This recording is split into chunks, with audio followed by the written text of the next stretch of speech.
Hey everybody, this is Strange to Society, and welcome to a very special Let's Play of Okami. Oh man, am I excited to get into this game. Before we begin though, I am going to say that this playthrough will be a little bit different in that I'm actually going to be trying something new with this game. Because, for anyone who doesn't know what Okami is or what it's about, it is steeped.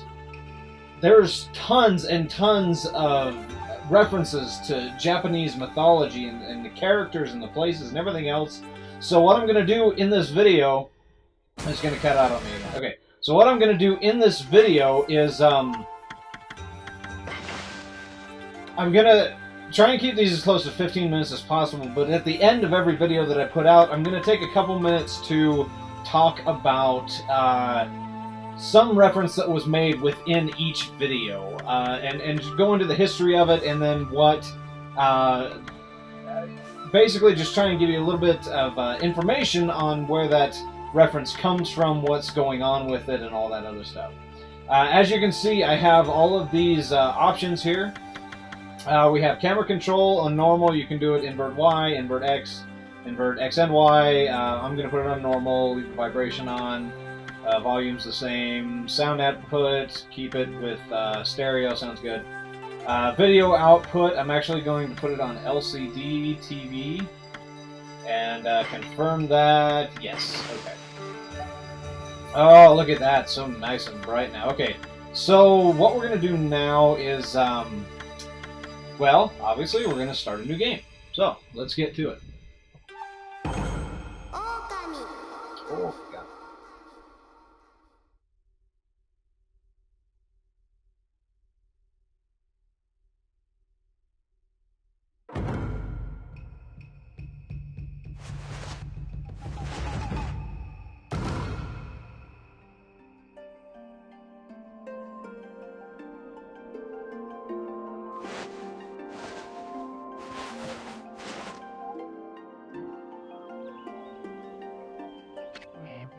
Long, long ago, a tiny hamlet known as Kamiki lay nestled in a grove of proud and beautiful cherry blossoms. Each and every tree around the quiet burg was honored as a god. However, the village was not without its dark secrets.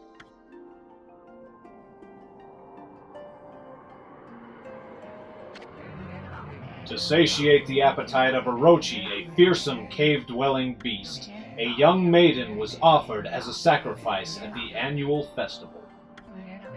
With a body like a mountain and 8 heads mounted on necks the size of tree trunks, its blood-red eyes alone were said to curse anyone who gazed into them. No one dared disobey the horrific beast.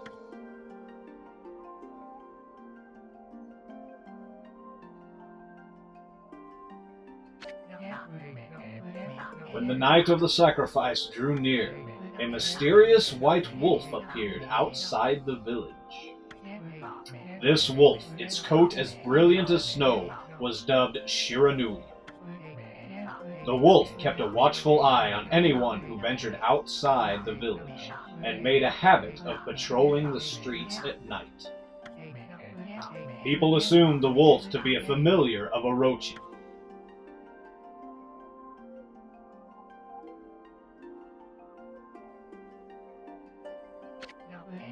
One villager took it upon himself to face the fearsome Shiranui. The warrior Nagi attempted many times to challenge the wolf, but his attempts were thwarted by Shiranui's swift movements.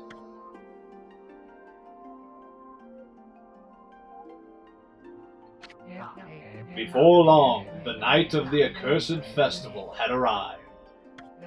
A white-plumed arrow heralded the coming sacrifice. Piercing the sky, the arrow sunk its shaft squarely into the home of Nami, the village's most beautiful maiden. Nagi, harboring a secret love for Nami, was enraged by this sign. Determined to put an end to Orochi once and for all, Nagi traveled to the beast's cave in place of his beloved.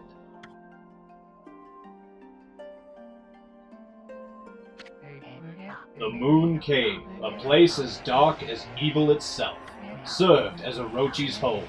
As Nagi stood bravely before the entrance, a beast appeared, eyes glowing crimson upon 8 thrashing necks.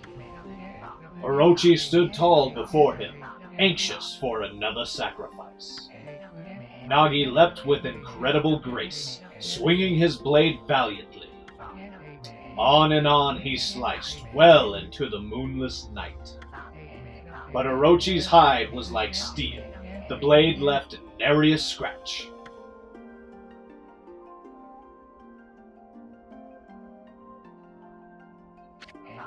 At long last, Nagi, his energy spent from the intense battle, dropped to his knees, fatigued and gasping for breath. He knew he was staring death in the face. It was then that the wolf appeared. As if to protect Nagi, it stood its ground before Orochi. In the darkness of the cave, the wolf's coat shone brilliantly. Alas, it was Shiranui, the wolf that dwelled outside the village. Bearing its fearsome claws, Shiranui leapt towards Orochi. Orochi reared its terrifying heads, red fangs for battle. The two beasts struggled wildly, thrashing in the darkness.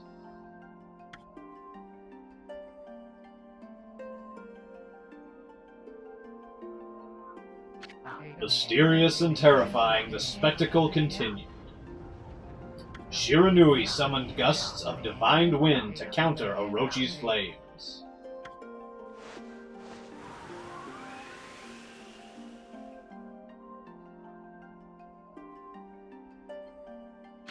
As Orochi closed in on Shiranui, sharpened claws glistening, a gigantic tree suddenly sprouted forth, shielding the wolf. Shiranui fought gallantly to gain the upper hand. However, Orochi, protected by a mystical power, was not easily bested. Shiranui, covered in gashes, majestic coat dyed crimson, stood exhausted before the mighty Orochi.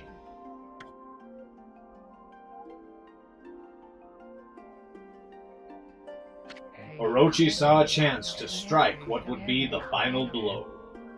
But Shiranui refused to give in. With its last ounce of strength, the majestic wolf gazed heavenward and unleashed a mighty howl. Suddenly, the black clouds overhead dissipated.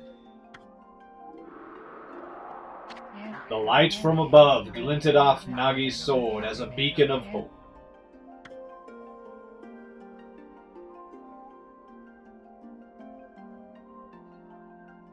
Guided by his sword, Nagi, who had been taking shelter in the shadows, stood proudly to face his adversary.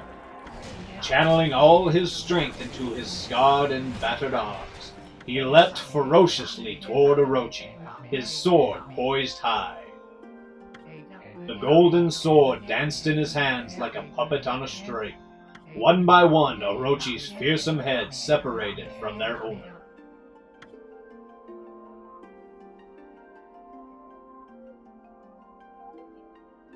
Orochi's broken body collapsed in a lake of its own blood. In that instant, the curse that plagued the villagers was lifted. As the battle subsided, the sun shone once again in the sky. Shiranui had succumbed to Orochi's poison and struggled to breathe. Nagi scooped the beast into his arms and returned to Kamiki.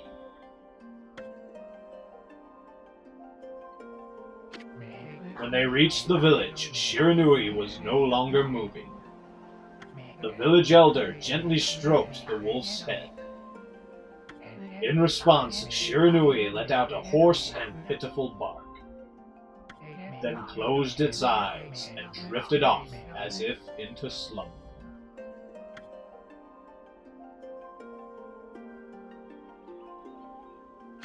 Peace had at last returned to Kamiki Village. In honor of Shiranui's heroic exploits, the villagers erected a shrine and placed a statue of the wolf within it. Nagi's sword was christened Tsukeyomi and placed inside the Moon Cave. The villagers all looked forward to an age of endless peace.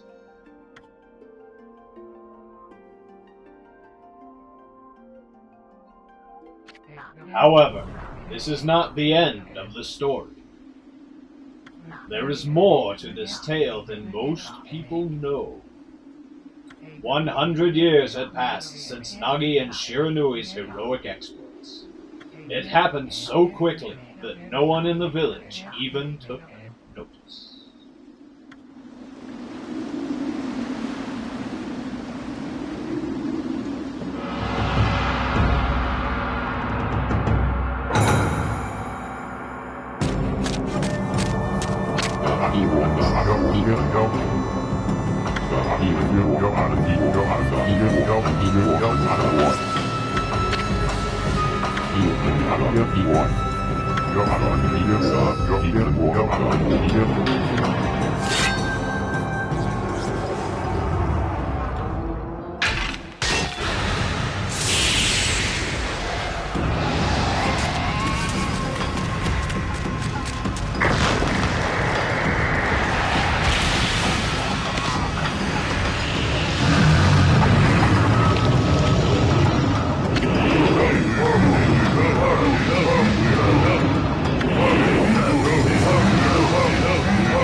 I'm going to cut out some of these load times so you guys don't have to deal with that. A horrible tragedy suddenly swept over the land. However, there was one village that seemed to escape the terrible curse. The tiny settlement of Kamiki Village enjoyed the protection of a sacred tree. It is here that the real story begins.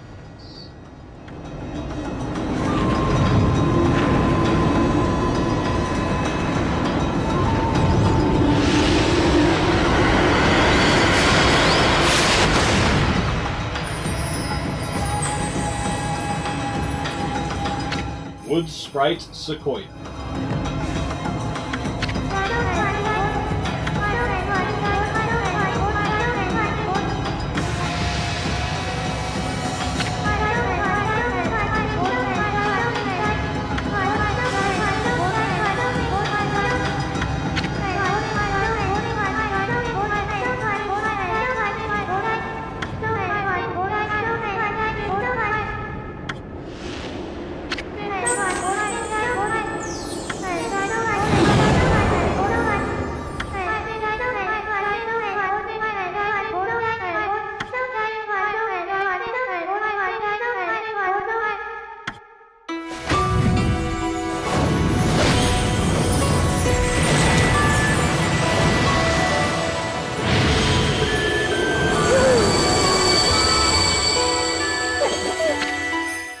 Okami Amaterasu.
Wandering Artist Isu.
And finally, I can control the gameplay. Okay, so with that very long intro, I'm going to cut this video right here, and then we'll get right back into it.